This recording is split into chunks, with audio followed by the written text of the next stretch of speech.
A palavra de Deus tem algo assim para nós, novo. Hoje Deus tem algo para nós. Eu quero falar com vocês hoje sobre a diácrise de Deus. Diácrise de Deus para nós. O que é diácrise?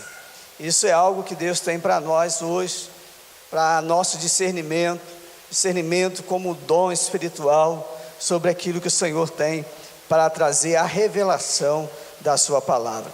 Na Bíblia, Mateus capítulo 16, versículo 13 em diante, diz assim: chegando Jesus à região de Cesareia de Filipe, perguntou aos seus discípulos: quem os outros dizem que o Filho do Homem é? Eles responderam: alguns dizem que é João Batista, outros Elias e ainda outros Jeremias ou um dos profetas. E você? Perguntou ele: quem vocês dizem que eu sou? Simão Pedro respondeu: tu és o Cristo, o Filho do Deus vivo. Respondeu Jesus: feliz é você, Simão, filho de Jonas, porque isso não lhe foi revelado por carne ou sangue, mas por meu Pai que está nos céus. Eu lhe digo que você é Pedro, e sobre esta pedra edificarei a minha igreja, e as portas do Hades não poderão vencê-la. Eu lhe darei as chaves do reino dos céus. O que você ligar na terra será sido ligado nos céus, e o que você desligar na terra terá sido desligado nos céus. Amém?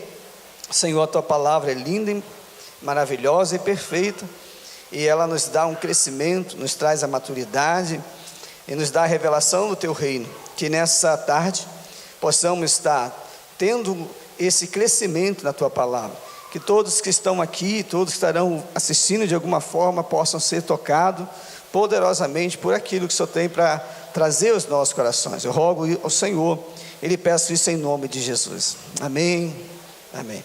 Querido, nós estamos aí terminando, uma semana que foi o feriado chamado Semana Santa, um feriado respeitado por alguns, até mesmo motivado por uma crença, por uma religiosidade, onde alguns evitam determinados alimentos, evitam determinados hábitos, como trabalho caseiro e etc. Bom, e para outros, somente um feriado, essa é a verdade. Hoje, domingo, onde nós comemoramos a Páscoa do Senhor Jesus, na verdade, nós não comemoramos a Páscoa hoje, porque biblicamente a Páscoa é no mês de abril. Hoje é uma comemoração no calendário brasileiro, mas não no calendário original hebraico ou dos judeus. Mas, como da mesma forma que Jesus não nasceu no dia 25 de dezembro, e nós comemoramos, nós aproveitamos essa data de hoje, que não é o dia original da Páscoa, mas para nós, todo dia nós falamos de Jesus, então para nós não faz diferença nenhuma, porque todo domingo para nós é Páscoa, todo dia para nós é Páscoa, todo dia para nós é santo, toda semana para nós é santo, e nós estamos aqui todo domingo falando de Jesus, buscando o Senhor.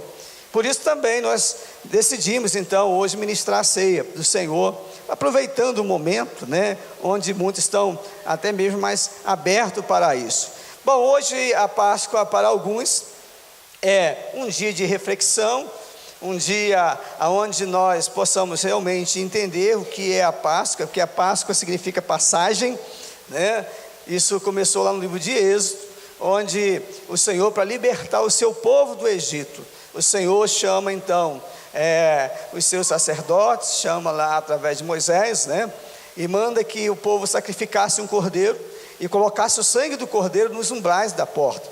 E a porta onde tivesse a marca do sangue do cordeiro, naquela casa a praga não adentraria naquela casa.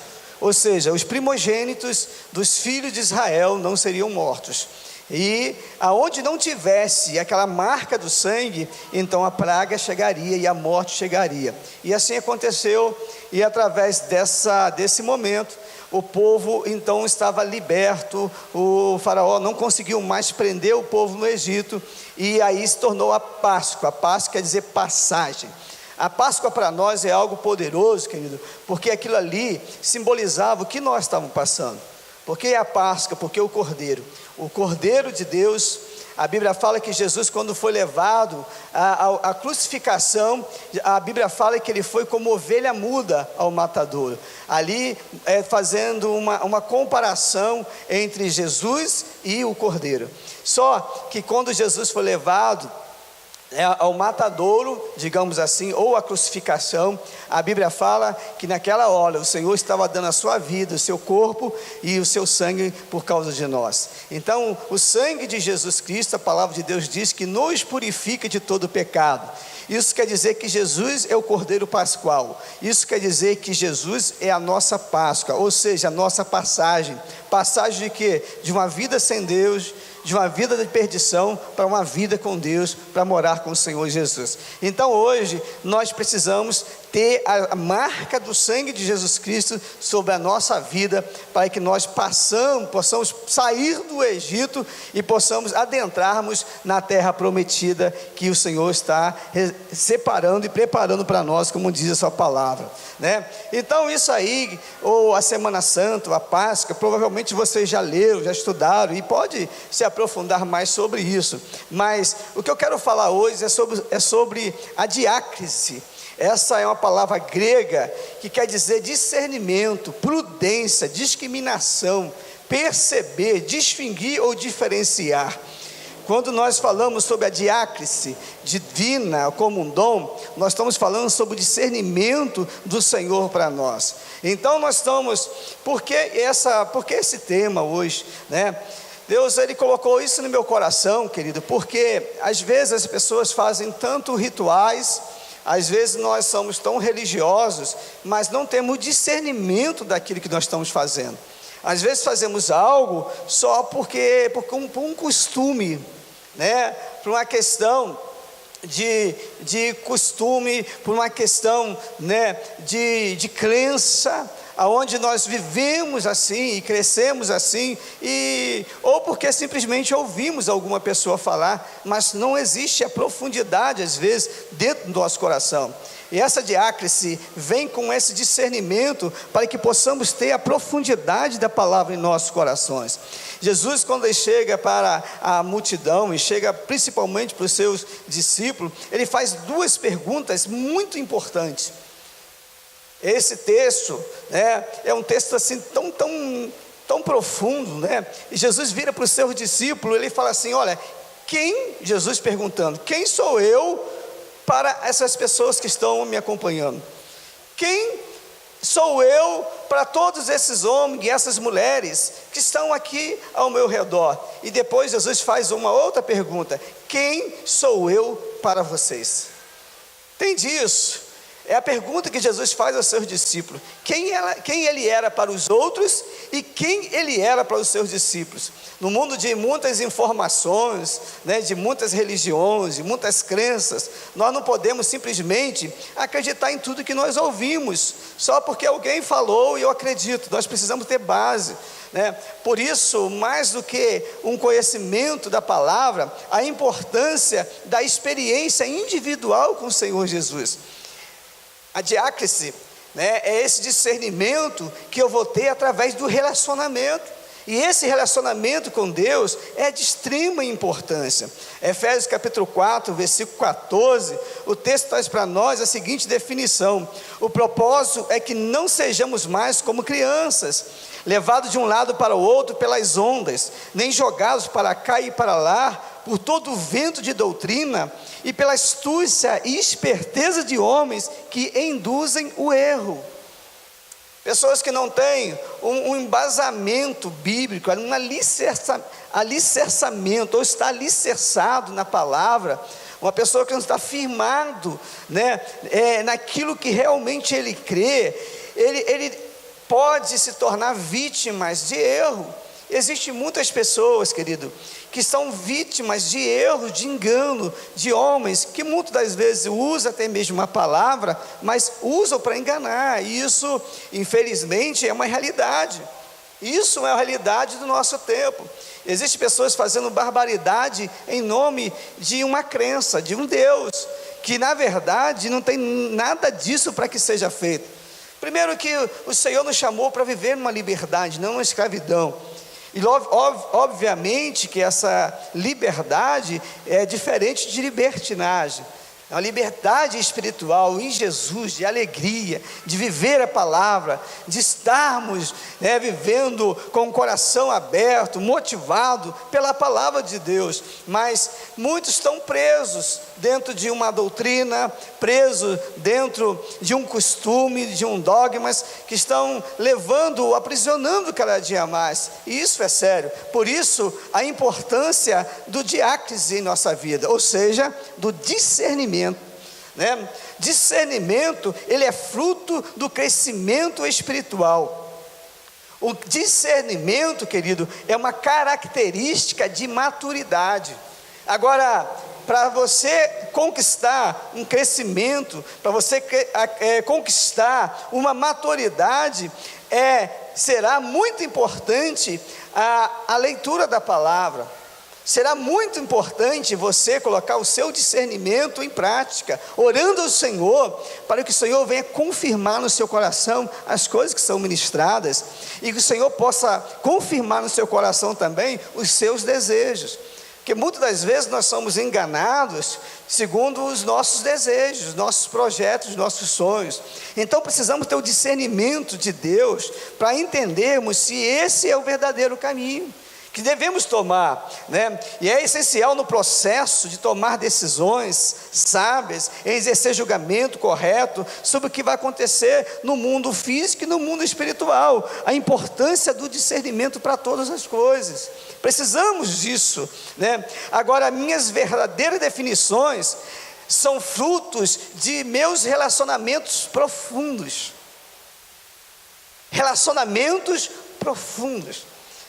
Você já viu pessoas que começam a ter um relacionamento com uma outra pessoa e de repente, assim, nem conhece, já se rasga, já se abre completamente? Conhece alguém assim? Isso é perigoso, é ou não é? Porque às vezes porque para você realmente conhecer uma pessoa, logicamente que isso é um processo. Você vai estar com a pessoa e nunca vai conhecê-la por completo. Obviamente que isso é uma verdade.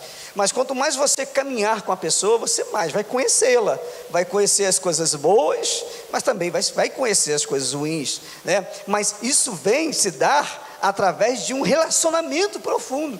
Quanto mais relacionamento você tiver com as pessoas, mais você vai conhecê-la, mais você vai confiar ou deixar de confiar. Isso é importante. Agora, para isso, a importância do discernimento, porque muitas das vezes você caminha com alguém, a pessoa está fazendo algo errado, está te ensinando errado, e você não parou para pensar, não tem um discernimento se aquilo é certo ou não, E não é diferente o seu relacionamento com Jesus.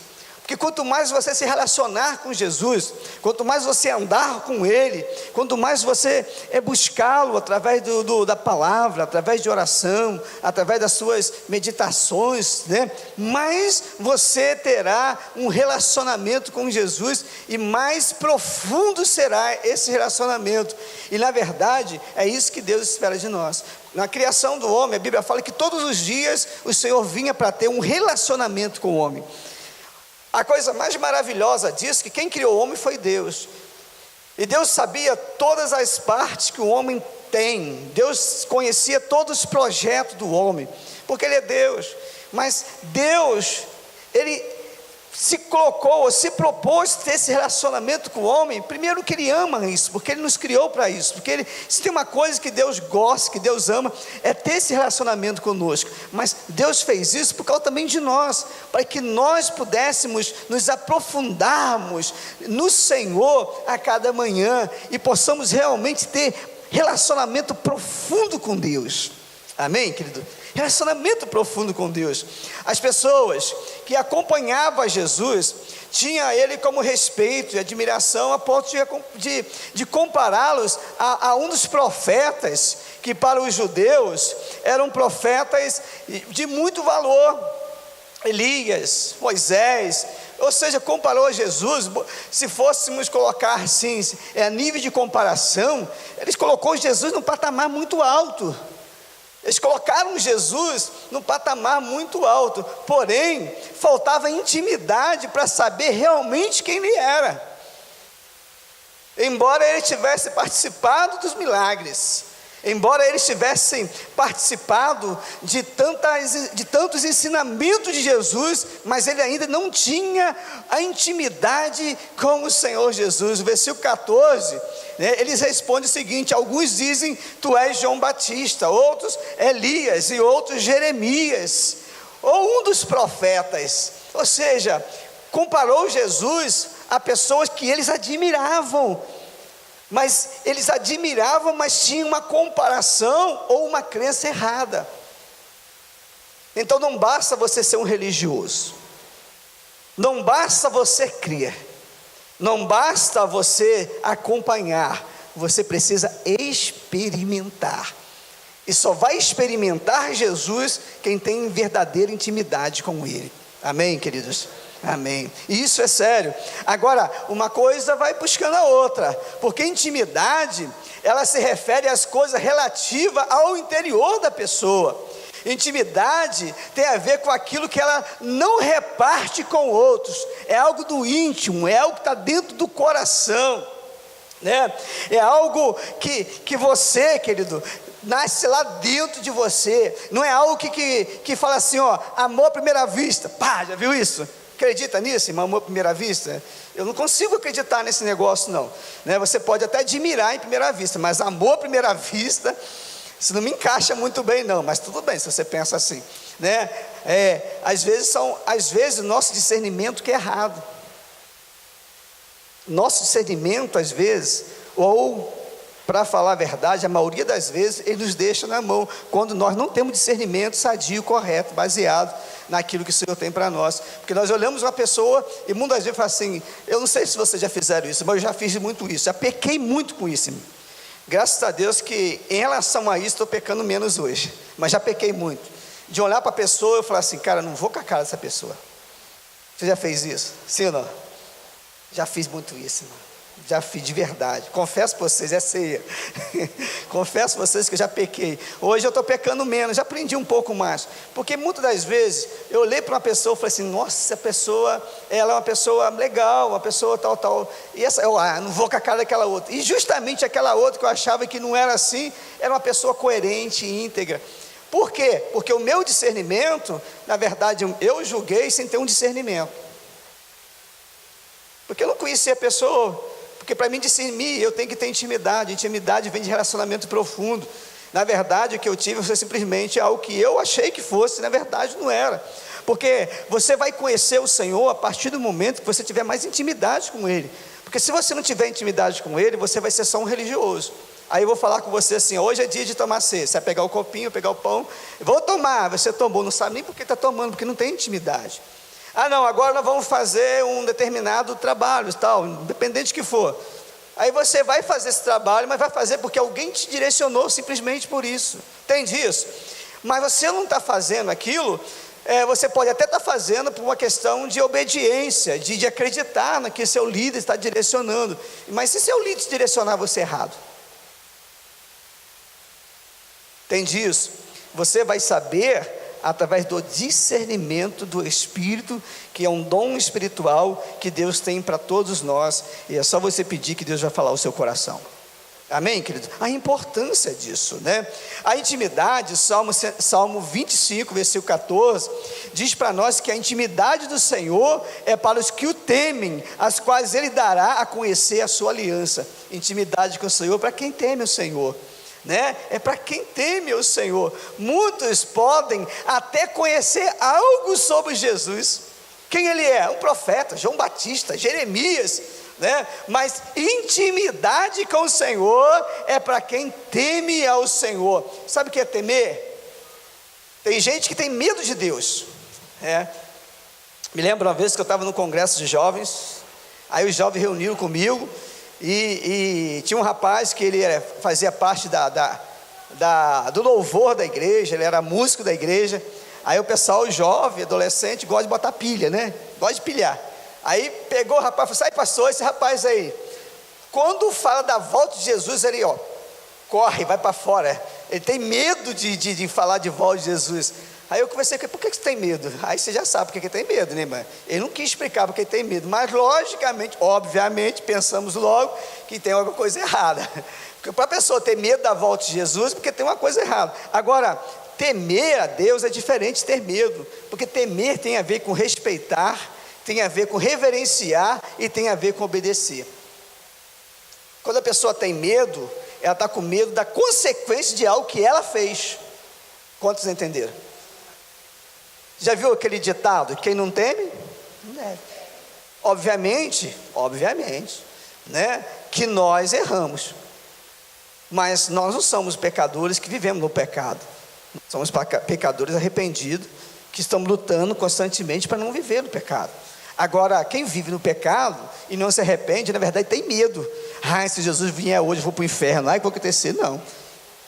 Mas nós tememos o Senhor no sentido de reverenciar o Senhor, de respeitar o Senhor. Provérbios, capítulo 1, versículo 7, diz que o temor do Senhor é o princípio do saber, mas os loucos desprezam a sabedoria e o ensino. Nós temos que ter temor ao Deus. Amém, querido? Você não está aqui hoje só porque é domingo, primeiro dia da semana. Jesus citou, na verdade, nós cristãos comemoramos o culto no primeiro dia da semana e não no sábado, porque entendemos que é o dia da crucificação de Jesus, onde começa a aparecer seus discípulos e começa então o culto, né? Então nós entendemos que não tem que ser no sábado, pode ser no sábado, pode ser no domingo, pode ser na segunda, pode ser na terça, pode ser na quarta, né? Mas as igrejas cristãs entenderam que domingo é um dia que pode louvar o Senhor. Isso tem que ser algo muito claro. Mas quando nós estamos presos simplesmente à religiosidade, a religiosidade diz que tem que ser isso aqui, que você tem que fazer tanto disso, que você tem que fazer aquilo outro, e você tem que fazer como se fosse não. E a Bíblia fala que quando Jesus morreu, o véu do templo rasgou do alto, céu abaixo. Ou seja, nós temos livre acesso ao Senhor, seja aqui dentro da igreja, seja lá fora, irmão. Você tem livre acesso ao Senhor, né? E isso faz com que nós tenhamos intimidade com o Senhor. Quando você entende que você tem livre acesso ao Senhor, e aonde você estiver, querido, você pode clamar ao Senhor e você pode ter certeza que Deus vai ouvir a sua súplica. Amém? Isso é maravilhoso. Quando eu tenho intimidade com o Senhor, muda todas as respostas, né? Porque essa intimidade faz você dar respostas, ou você ter uma convicção de quem Jesus era. Entendeu? Quem diz a multidão que eu sou? Um fala que o Senhor João Batista, outros falam que o Senhor parece um pouquinho com Jeremias, Elias. Eles estão meio confusos, mas eles fazem a comparação assim, com pessoas boas, ainda bem, né? Tá, tudo bem. Mas e vocês? Olha que pergunta. Quem eu sou para vocês? Pedrão, como sempre, atirado, pulando na frente de todo mundo, né? Tu és o Cristo, o Filho do Deus vivo. Que convicção, Pedrão. Que coisa linda, né, irmã? Tu és o Cristo, o Filho do Deus vivo. Aí Jesus respondeu, versículo 17: Feliz é você, Simão, filho de Jonas. Olha só, tu és o Cristo, o Filho do Deus vivo. Aí Jesus: feliz é você, Simão, Pedro quer dizer Simão, filho de Jonas. Feliz é você, porque isso não foi revelado na carne ou sangue, mas o meu Pai te revelou. É o discernimento de Deus na vida de Simão Pedro. Quando você tem discernimento de Deus, querido, você tem o diácrise de Deus, né? É o discernimento revelado, é aquilo que Deus traz para nós. Ou seja, Deus está interessado em saber quem Ele é para você. Deus está interessado em saber qual a importância que Ele tem na sua vida. Enquanto o povo tinha um relacionamento superficial, né? Enquanto o povo era simplesmente religioso, estava lá na prática da religião, né? Vão lá ver os profetas, vão lá ouvir mais um profeta, vamos lá ouvir mais um pastor, vamos lá ouvir mais um sacerdote, vamos lá ouvir mais alguém falando, né? Porque é só uma questão de religiosidade. Esses discípulos, ele estava ali para gozar de intimidade com o Pai. Ele não estava ali simplesmente porque ele estava falando, simplesmente pelo que ele estava curando, pelo que ele estava se revelando, mas por aquilo que ele era, e aquilo que o Senhor é na sua vida. A intimidade que Deus tem, que você tem com Deus, vai fazer toda a diferença na trajetória da sua caminhada. Porque quando você não tem intimidade com Deus, querido, na primeira oportunidade a pessoa não suporta e ela vai embora. Mas quando ela tem intimidade com Deus, ela vai desfrutar e vai viver isso em todo momento e vai se posicionar diante do Senhor Jesus. E isso é importante. Agora, baseado nesse maravilhoso discernimento, Jesus passa a revelar aos seus discípulos lições poderosas que mudariam a história da humanidade. Depois que Pedro e os discípulos mostraram para Jesus que eles tinham recebido discernimento, que eles sabiam quem Jesus era, eles sabiam que Ele é o Cristo, o Filho do Deus vivo. Ele não era mais um profeta, Ele não era mais um pregador, mas Ele era o Cristo. Então o Senhor começa a revelar aos seus discípulos quem eles também eram no reino espiritual. Porque a partir do momento que você tem a revelação de quem Deus é na sua vida, Deus começa a se revelar a você e mostrar quem você é no mundo espiritual.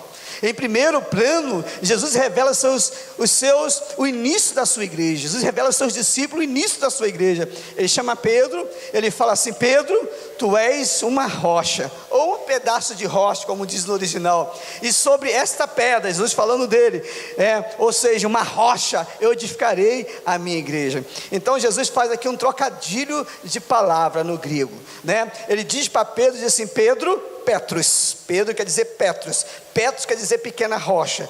E Jesus ele fala assim: tu és Petrus, pequena rocha, mas eu sou a pedra fundamental, a Petra no original, e sobre mim eu edificarei a minha igreja. E ele diz assim: as portas do inferno não prevalecerão contra ela. Amém, amém. Ou seja, a igreja é edificada em Jesus. A igreja não foi edificada em homens. Deus sempre usou homens, homem no sentido genérico, homens e mulheres, amém, irmãs? E vai continuar usando cada dia mais, e mais, e mais, e mais. Porém, querido, a igreja não foi edificada em mim. A igreja não está sendo edificada em você. A igreja foi edificada em Jesus Cristo. Isso é poderoso. Agora, o nosso adversário, ele sempre tenta a destruir a história da igreja. Você vê durante a trajetória, né, de vida da igreja, o diabo sempre tentando destruir a igreja. Você vê o imperador Nero, né? O imperador Nero, ele fez de tudo para destruir a igreja.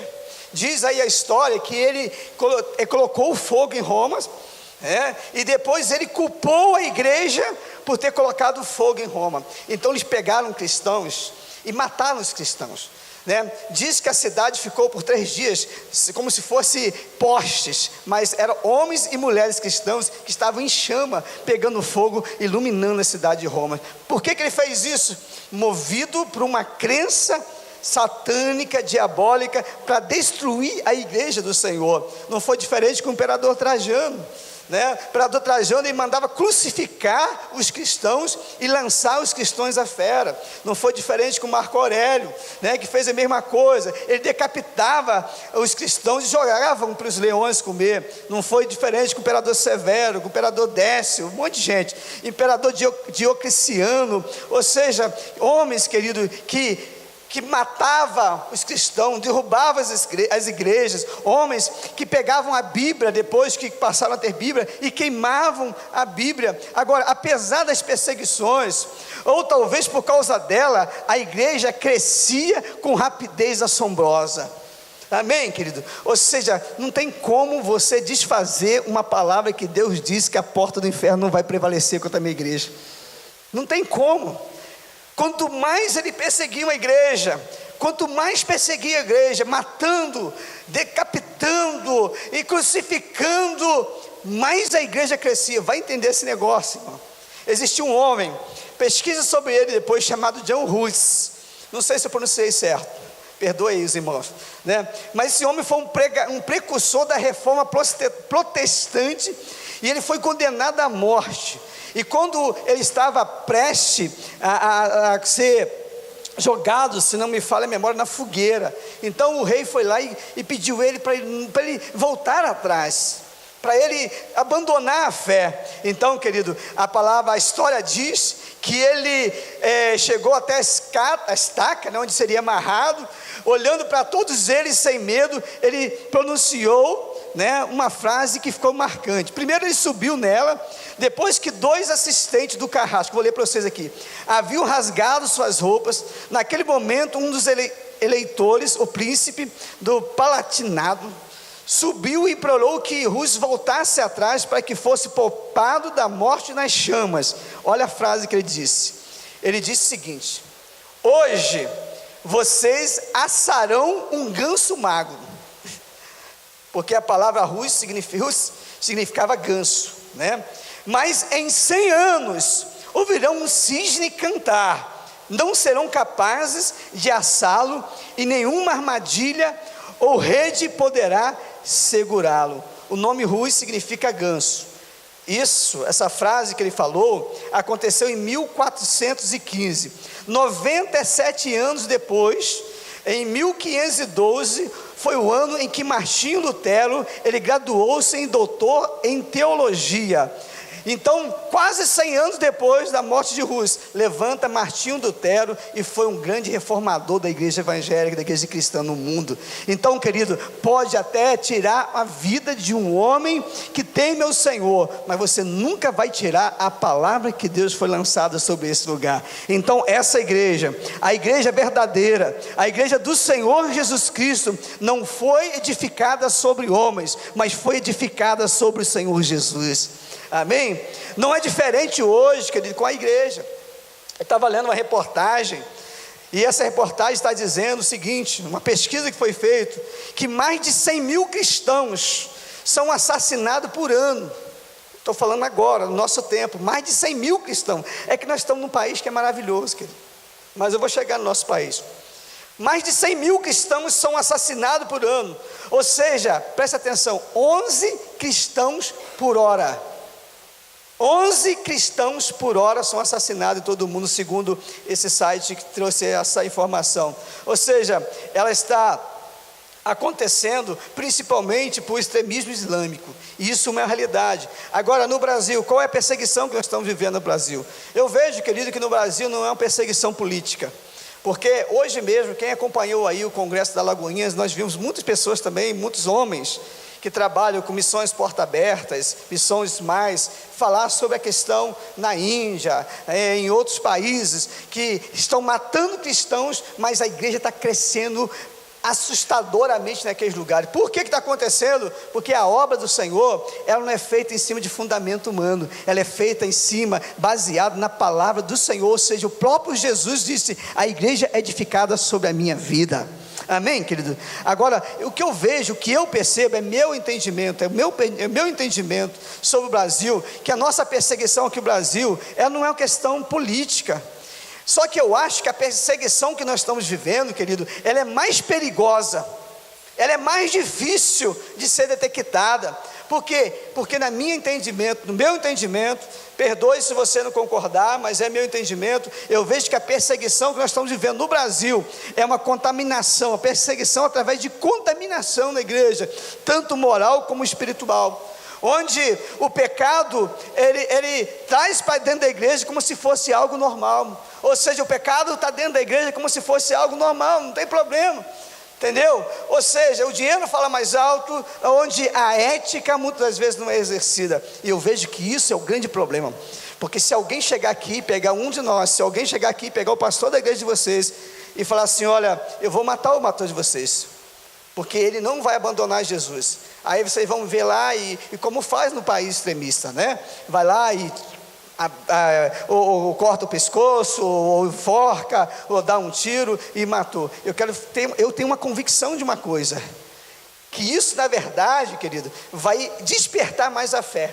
E eu tenho certeza que muito mais homens e muito mais mulheres que têm o conhecimento da palavra vai ser despertado para buscar o Senhor e para viver. Agora, o problema todo não é somente essa contaminação, não é só essa perseguição, perdão. O problema todo que eu vejo hoje é a contaminação, porque a contaminação ela vem de forma sutil. Quando você vê, você está dentro da igreja, quando você percebe, você está fazendo as mesmas coisas que os discípulos fazem, mas o discernimento dentro do seu coração não é profundo, não tem raiz profunda. Aí se tornamos simplesmente religiosos. No Brasil é uma cidade é um país onde existe mais cristãos fora da igreja hoje do que cristão dentro da igreja. Isso é absurdo. Por causa de que a contaminação entrou no coração deles e eles entendem que não precisa de igreja. E por que tem essa definição? Porque existem muitas igrejas honestas, verdadeiras, que pregam a palavra, que são homens e mulheres sinceros de Deus, que estão levando as coisas a sério. Mas obviamente que existe também igreja que não está levando as coisas a sério. Claro que tem, não podemos enganar aqui. É só você perceber, você pedir discernimento ao Senhor. Eu não vou aqui citar essa é séria, aquela é séria, aquela não é séria, até porque eu também não posso fazer isso, né? Eu não posso condenar isso, a não ser quando eu vi, né? Quando eu estou vendo ali, e eu não vi isso aqui, né? A gente vê o que todo mundo está vendo. Agora, você precisa ter discernimento bíblico para você se firmar com o Senhor Jesus, independente da situação que você está vivendo. Você tem um relacionamento profundo com Jesus Cristo. Quando aqueles homens falaram, ele era um profeta, ele era um religioso, mas os seus discípulos tinham como mais que um profeta, os seus discípulos o tinham como Jesus Cristo, o Messias, o ungido de Deus. Quem é Jesus para você? Porque na verdade a sua definição de Jesus, ou a sua intimidade com Jesus, ela vai ser realmente revelada na hora que você é confrontado. Concorda comigo, sim ou não? É na hora dos dias maus, é na hora que o negócio, porque é na hora que o negócio se aperta, é na hora que o negócio começa a ajustar mais, é aí que um sai pela peneira, o outro vai pular, e só fica quem realmente tem intimidade com Jesus. Quantos crê nisso, querido? Agora, independente, então assim, para você entender, nosso país também está vivendo uma crise espiritual. O nosso país também está numa guerra, e é verdade. Por isso você precisa ter discernimento do Senhor Jesus, que Deus nos tenha misericórdia de nossas vidas, e que nós possamos compreender a palavra do Senhor. Agora, uma coisa é verdadeira, né? Existe uma promessa sobre a vida da igreja, e essa promessa, o Senhor diz para nós, Ele fala assim: olha, as portas do inferno não prevalecerão sobre a minha igreja. Ou seja, a igreja do Senhor, querido, ela tem a chave do reino. Quem tem a chave do reino tem o domínio. Quem tem a chave tem o poder. Se você tem lá uma casa, e essa casa muito linda, e uma casa muito bem amparada, muito bem protegida, como você vai entrar nessa casa se você não tiver a chave? Não vai entrar na chave. O dono só entra quando ele tem a chave e diz assim: olha, essa chave aqui, eu vou abrir a porta, eu vou entrar e eu vou convidar quem eu quiser, e eu vou fechar a porta, e eu não vou deixar entrar quem eu não quero entrar. A igreja tem a chave do reino dos céus. Ou seja, o Senhor diz para nós que no versículo 19: eu lhes darei a chave do reino dos céus. O que vocês ligar na terra terá sido ligado nos céus, e o que você desligar na terra terá sido desligado nos céus. Existe a chave do reino que é dado para a igreja. O que é a igreja? A igreja não sou eu sozinho sou discípulo do Senhor, mas a Bíblia fala: onde tiver 2 ou 3 reunidos em meu nome, ali é minha igreja estar, ali eu estarei presente. Nós temos a chave do reino. Então, no mundo espiritual, querido, há o poder dado para quem tem intimidade com o Senhor Jesus. Quando Jesus fala isso aqui para os seus discípulos, Jesus fez as 2 perguntas: quem eu sou para eles?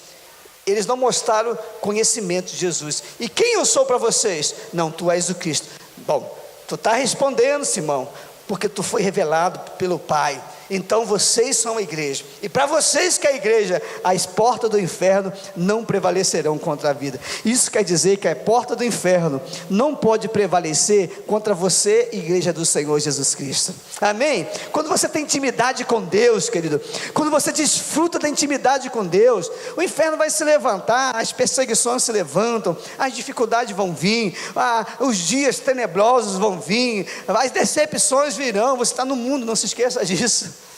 Você está no mundo, mas tem uma coisa: se você tem intimidade com o Senhor, se você tem intimidade com a sua palavra, as portas do inferno vai até tentar abrir contra a sua vida, mas não vai chegar na sua igreja, não vai chegar na sua casa, na sua tenda, porque existe uma palavra de Deus sobre a tua vida. E quando você tem intimidade com o Pai, essa intimidade, querido, ela é transformada em poder, ela é transformada em graça. Essa intimidade, ela vai além de um simples relacionamento. discernimento, ela está acima das expectativas humanas. Esse relacionamento é profundo com o Pai. Homens como esse que foram capazes de dar a sua vida por causa do Senhor. Por que isso? Porque tinha relacionamento profundo com o Pai. São pessoas que não abandonam Jesus por nada. São pessoas que estão vivendo, sabe, querido, dia a dia, constantemente lutando, mas preservando em sua consciência a causa do Senhor, louvando ao Senhor, exaltando ao Senhor, querido. Isso se dá quando você tem intimidade com o Senhor. Isso acontece quando você vive a diácrise de Deus, quando você tem o discernimento de quem é Deus na sua vida. E nós precisamos desse discernimento constantemente. Porque sem discernimento, querido, sem o conhecimento da palavra, você simplesmente vai colocar os seus conhecimentos, os seus entendimentos, os seus desejos. Mas os seus desejos, os seus conhecimentos podem ser importantes, não podemos desprezá-los, mas o seu discernimento, ele precisa vir daquilo que Deus está direcionando a sua vida. Porque eu ter discernimento para outros é uma coisa, mas eu tenho discernimento para aquilo que Deus quer que eu faça. Quando Pedro levantou e disse: tu és o Cristo, Jesus fala: você também é Pedro, e eu te conheço, sei de onde você veio e sei aonde você vai chegar. Entende isso? Quando você se revela ao Senhor, o Senhor também se revela a você. Quando você tem a revelação da palavra, de quem Jesus é, Jesus já tem algo para a sua vida, e algo que é para impactar a sua história, para mudar a sua história. E o bom de tudo, querido, que o Pedrão, que era o sanguíneo, que era todo cheio de problema, Deus mudou a história dele, e através dele mudou a história de milhares de pessoas. Tudo quanto é de Deus é assim. As coisas que vêm de Deus não vêm só para mim. As coisas que vêm de Deus é tão grande que Ele vem para mim, e através de minha vida, milhares de pessoas são tocadas, transformadas e são abençoadas, porque isso se chama intimidade. E intimidade com Deus diz que o Senhor nos abençoe para que nós possamos abençoar outras pessoas, para que nós possamos amar. É isso que o Senhor tem para nós. É isso que o Senhor quer que eu entenda nessa noite, né? Que você entenda quem é Deus para você. Talvez o seu entendimento de Deus hoje, até hoje, talvez para alguns, para outros, cada um, né, tem a seu discernimento, tem o seu entendimento, mas pode ser que para algumas pessoas, o entendimento que ele tem de Deus é simplesmente algo que já veio de cultura. Na verdade não é nem Deus, é mais religião. Tem pessoas que é mais presa a uma religião do que Deus. Meu irmão, vocês estão aqui, que são da Igreja Batista, amem a Igreja Batista, né? Vista a camisa da igreja, mas não é a Igreja Batista que vai te levar para o céu, não, meu irmão. Você vai morar no céu com assembleano, com presbiteriano, com metodista. Você vai orar, vai estar no céu lá com comunidade, com casa da bênção, e você vai chegar para ir no céu. E Jesus vai olhar para você e não falar assim: ô Batista, vem cá, não. Ele vai falar assim: filho, vem cá. No céu é lugar de filho. No céu não vai ter igreja, não. A igreja é importante aqui na terra. Claro que é importante. Foi Jesus que criou. Ele diz assim: olha, sobre minha vida edificarei a minha igreja. E qual é a igreja de Jesus? Sabe qual é a igreja de Jesus, querido? É a igreja que prega quem Jesus é. É a igreja que ensina a palavra como Ele é. A igreja é imperfeita, porque nós somos imperfeitos, mas por isso você precisa ter discernimento de quem é Jesus na tua vida, porque a minha igreja não pode salvar você, mas Jesus, Ele vai salvar nossas vidas. Então, antes de eu ser um bom batista, eu sou um bom cristão. Quantos entenderam isso? As outras coisas que Ele pode até mudar, mas Jesus na minha vida não pode mudar de maneira nenhuma. Eu tenho que servir ao Senhor enquanto eu viver, porque Ele é o meu Senhor, o meu Salvador, e é Ele que vai me conduzir à vida eterna com o Pai. Amém? Glória e majestade estão diante dEle, força e formosura no seu santuário. Aleluia.